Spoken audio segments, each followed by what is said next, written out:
महाराष्ट्रातील तमाम मराठी माणसाला अभिमान वाटेल अशा कार्यक्रमाला व्यासपीठावर उपस्थित असलेले महाराष्ट्र राज्याचे लोकप्रिय मुख्यमंत्री आदरणीय देवेंद्रजी फडणवीस साहेब,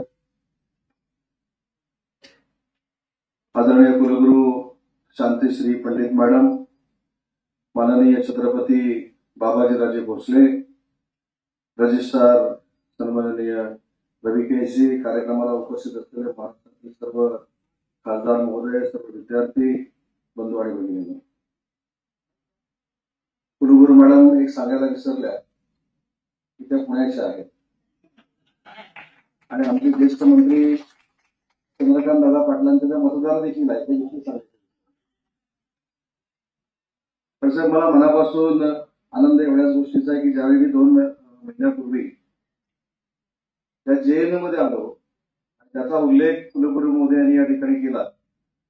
अतिशय शांत अशा JNU मध्ये आलो आणि कुलगुरूंना भेटलो, तर थोडी मनामध्ये नक्कीच भीती होती की कुलगुरू देखील रिॲक्ट कशा, कारण शांतता प्रिय परिसर असल्यामुळं कुलगुरू देखील अतिशय शांत असतील असा माझा एक गैरसमज होता. आणि मी त्यांना भेटल्यानंतर माझं स्वागत त्यांनी मराठीमध्ये केलं, ते खरोखरच आमच्या सगळ्यांच्या दृष्टीने कौतुक असतं. आणि छत्रपती शिवाजी महाराजांच्या संरक्षणावर अभ्यासक्रम तयार करावा आणि कुसुमाग्रजांच्या नावानं मराठी अभ्यासन केंद्र सुरू करावं आणि हे प्रलंबित असलेले दोन्ही विषय आपल्या पुढाकारांना आपण पूर्ण करावे असं ज्यावेळी मी सांगितलं, त्याच्या दुसऱ्या दिवशीनंतर जास्त पाठपुरावा त्यांनी केला, कारण त्यांना कुठच्याही परिस्थितीमध्ये मुख्यमंत्री म्हणून आपल्या या सगळ्या समारंभाचं भूमिपूजन करायचं होतं, उद्घाटन करायचं होतं.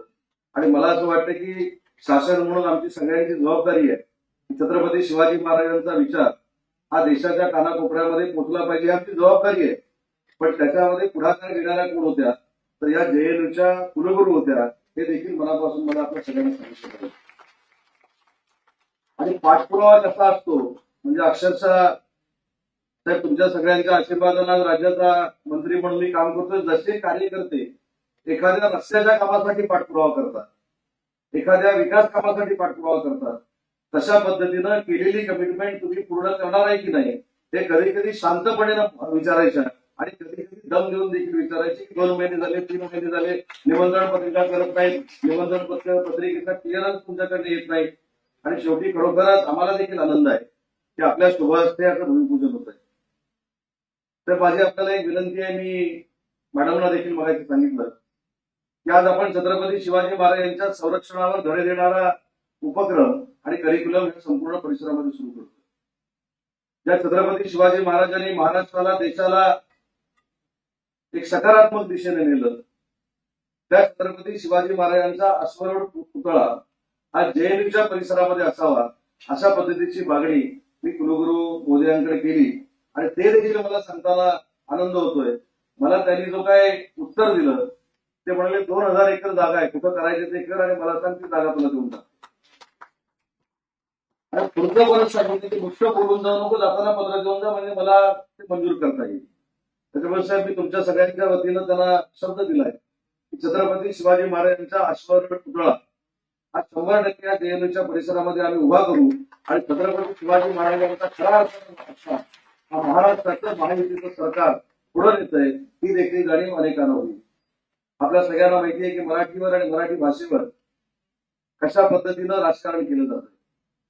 पण विशेषतः मुख्यमंत्री महोदयांना आणि उपमुख्यमंत्री एकनाथ शिंदे साहेबांना धन्यवाद देईल की त्यांच्या पुढाकारानं ही जी काय आंदोलनं होत आहेत त्याच्या अगोदर छत्रपती शिवाजी महाराजांच्या संरक्षणावर अध्यासन केंद्र व्हावं हा निर्णय आपण दोघांनी मिळून घेतला. त्याबद्दल देखील तुमचं मनापासून कौतुक आहे आणि तुमचं अभिनंदन देखील केलं आहे.